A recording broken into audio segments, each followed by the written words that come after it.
Hey, welcome to my kitchen. My name is Morgan. Today we're going to be working on getting some projects done around the kitchen. I have some sugar pie pumpkins that I want to turn into puree, and I want to make some more baby food, so I'm going to bring you along as we make that. I have some meal prep items that I want to get done for my husband's lunches. It's going to be chicken and rice and some veggie snack packs, just pre-made, ready for him to grab and go for his work lunches. So grab yourself a cup of coffee and come along with me as we spend some time in the kitchen. So first off, I need to get my cast iron out of the oven so we can start making the chicken.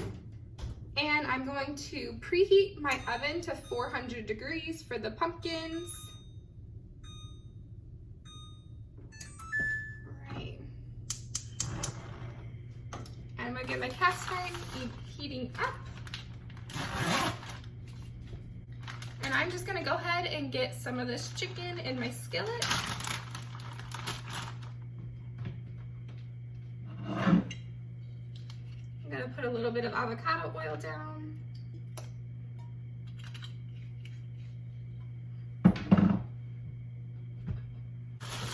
And get some of these chicken pieces on in here so they can start cooking. I'm gonna remove any big fatty bits.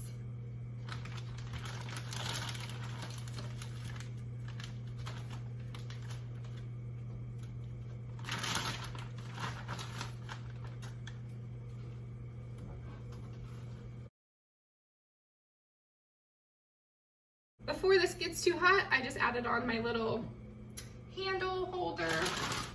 And then while we got our chicken started, I'm gonna go ahead and get some rice going after I wash my hands. I'm gonna go ahead and get my rice started. I'm gonna do 3 cups of rice. That should be plenty for his lunches. And I have some leftover quinoa, so he'll have the option of either taking rice or quinoa with his chicken.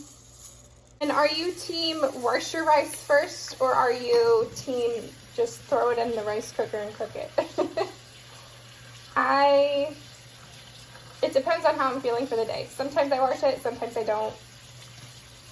I think it honestly turns out a little better when I do wash it. Sometimes I just feel too lazy to take the time and wash it, but other times I have the motivation to wash it. Those are the days when I normally have some coffee in the morning. All right, here's my 6 cups of water. Now I'm gonna add a little salt.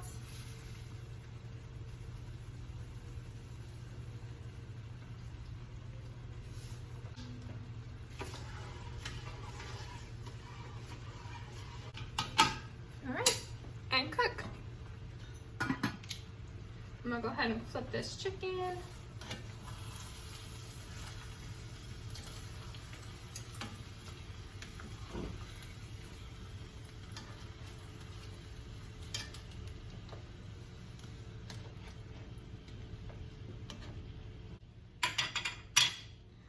Alrighty, now we're gonna get started on the pumpkin. So I'm gonna go ahead and just cut the top off.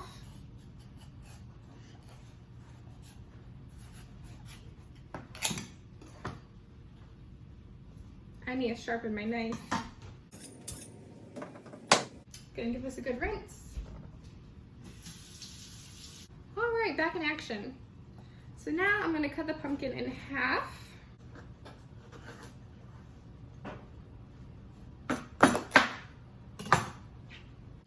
And scoop out all the seeds.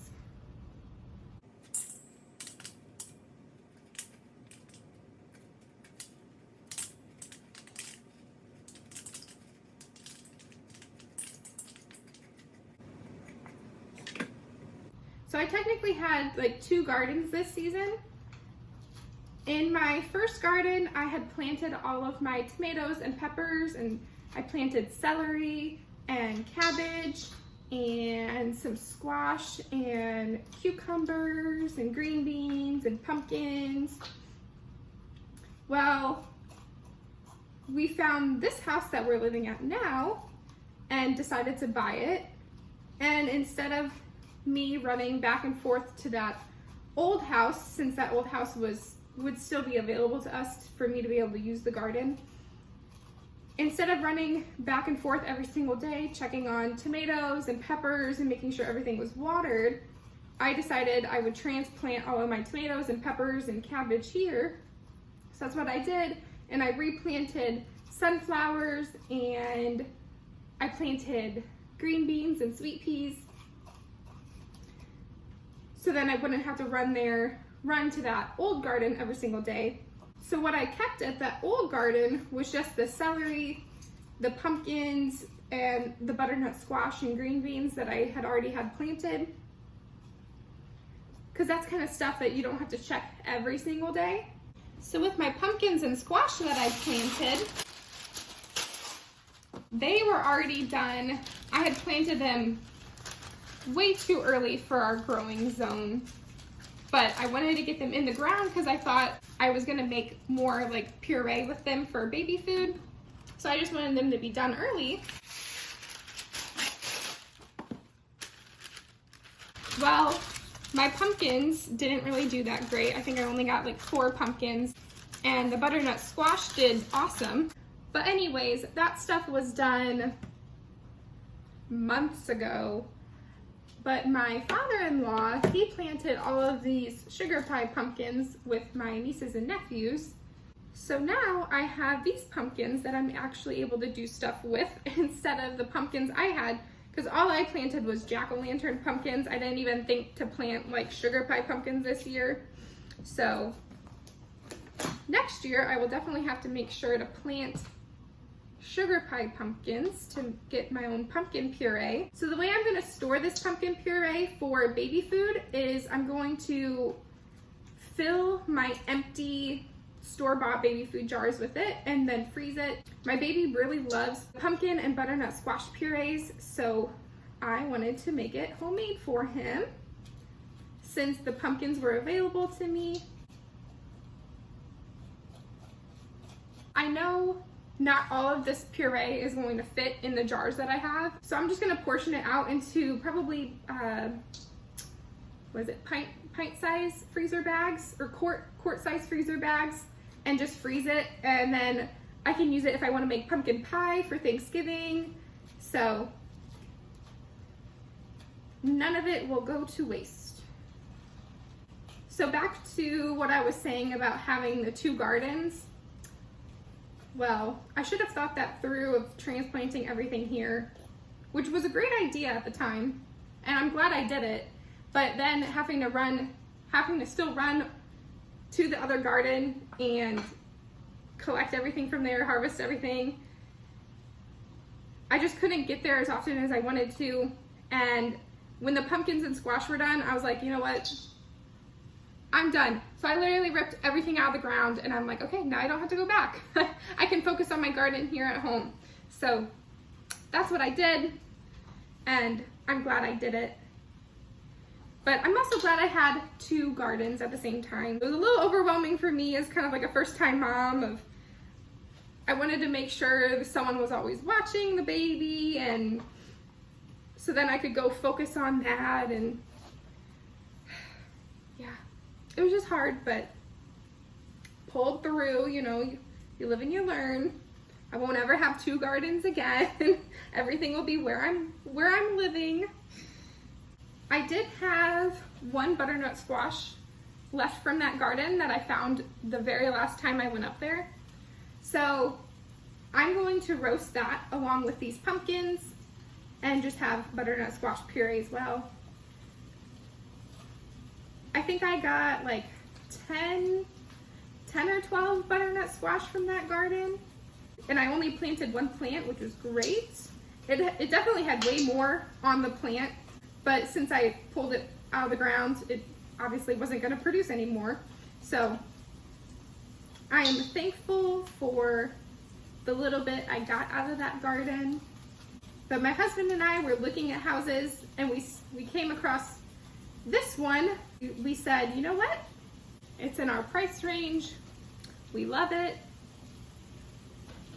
So we decided to go ahead and purchase it. And I'm just glad that the old homeowners had put in that fenced-in garden. So I could take all of my plants that I had already started and just transplant them into the garden here. And I love how it's a fenced-in garden, so no little critters can come in and eat all my veggies. It's like, I'm more than willing to share, but at least leave me some. I'm gonna go ahead and season my chicken. I did salt, now I'm doing pepper, onion powder, that's too much. I'm gonna rub that on this other chicken. All right, a light sprinkle.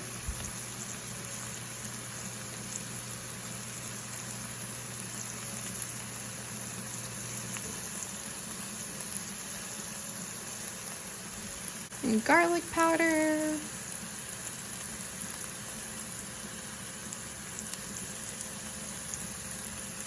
And a little bit of paprika.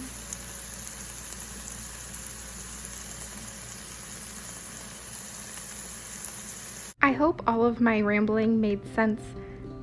Basically, it boils down to, we were renting a house. I planted my garden there. We decided to purchase this house that we are at currently. I transplanted what I could from the old house to the new house. Whatever wouldn't transplant, I kept at the old house since that was still available to us. I continued gardening until the squash and pumpkins were done there. Once they were done, I pulled everything out of the ground and just continued gardening here at our current house. Now I'm gonna get all the pumpkins in the oven, and I'm gonna roast the pumpkins for about 30 to 45 minutes until the rind is easily pierceable with a knife.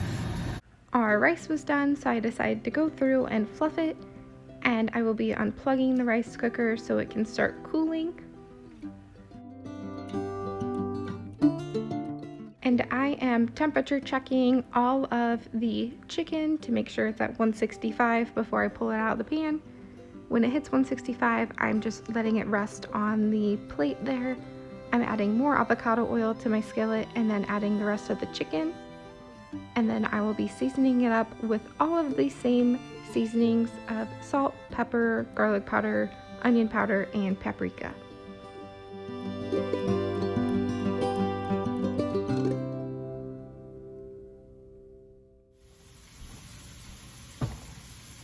Alright, so I just got all of my veggies washed. Now I'm going to go ahead and get them all chopped up and into just little Ziploc bags. It's just easier for him to grab it and go and then just throw it away when he's at work. So feel free to use glass containers or whatever you have on hand, like silicone bags, but I just use little Ziploc bags. If I could afford to replace all of my Ziploc bags with silicone bags, I would, but this is just easier and less dishes, less hassle. That's why I use these. So let's go ahead and get everything chopped and into our bags, and then all we have left to do is finish up the chicken. The rice is already done, and the pumpkin. We're almost halfway done with today's tasks. So for these little veggie packs, I'm chopping up celery and green bell peppers. I'm sad to say these are not from my garden. They are from the grocery store. I don't have any more peppers since my garden is completely done for the year. And I am also throwing in some baby carrots. Butternut squash was done at about 50 minutes, and then the pumpkins were done at about an hour of roasting in the oven. And by this time, all of the chicken was done cooking, so I just had it cooling on the plate there sitting on the stove. And now we will be prepping his meal prep containers. So I'm chopping up about 1 chicken breast per container, and then I'm filling the other half of said container with rice. So they are already prepped, ready to go. The quinoa I was talking about earlier, I will just be using for a different meal.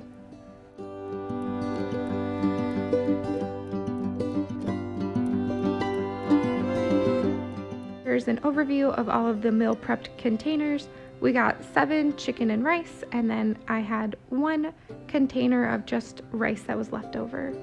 And now I am just going through and scraping all of the flesh out of the butternut squash and pumpkins.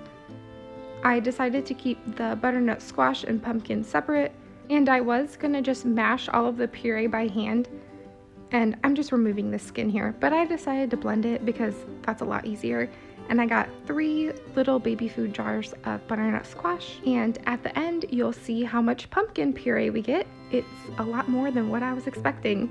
And I'm taking about 1.5 pumpkins and scraping the flesh out, and if the blender needs it, I add a little bit of water, not too much. I don't want to make it a watery puree, but just enough to kind of help it get smooth. And if you see me talking to someone, it's just to my baby and my husband. My baby did not like the blender going and I was just trying to make him happy and talk to him while my husband was watching him.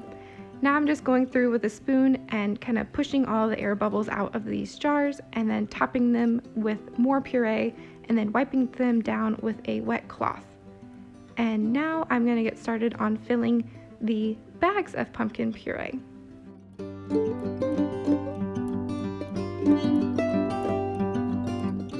And I am filling these bags, they're quart-size bags, with 2 cups of pumpkin puree. And I am just rinse and repeating until all of the pumpkin has been pureed up. I decided to take a little bit of time and clean up my workspace, just trying to get everything organized. That's my big compost bowl. I'm going to throw that out into the garden so it can compost down and get all of those nutrients back into the soil. And now I am going through and just getting the air out of the bags of pumpkin and wiping them down so they're nice and clean before I put them in the freezer. Alright, we are all done for the day.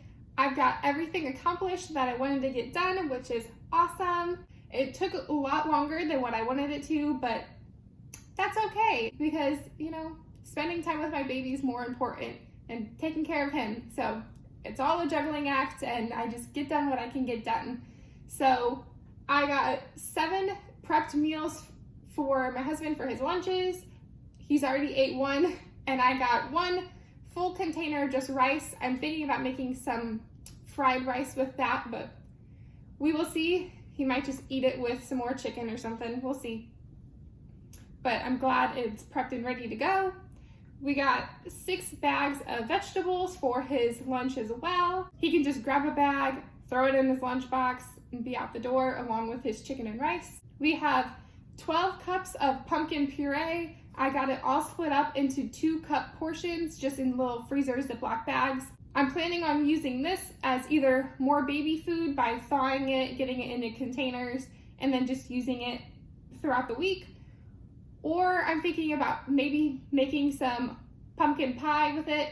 Pumpkin pie is my husband's favorite pie, so I might just have to make him one with some homemade pumpkin puree. And we got 2, 4, 6, 8, 10, 12, 14, 16 4-ounce jars of pumpkin puree for baby food, pre-made, and just the little baby food jars. I save all of the glass baby food jars that I get, and I'm glad I do because I can do things like this. And we got 3 baby food jars of butternut squash. The Ziploc bags of pumpkin puree I'm going to stick in the freezer along with all of the jars of pumpkin and butternut squash baby food.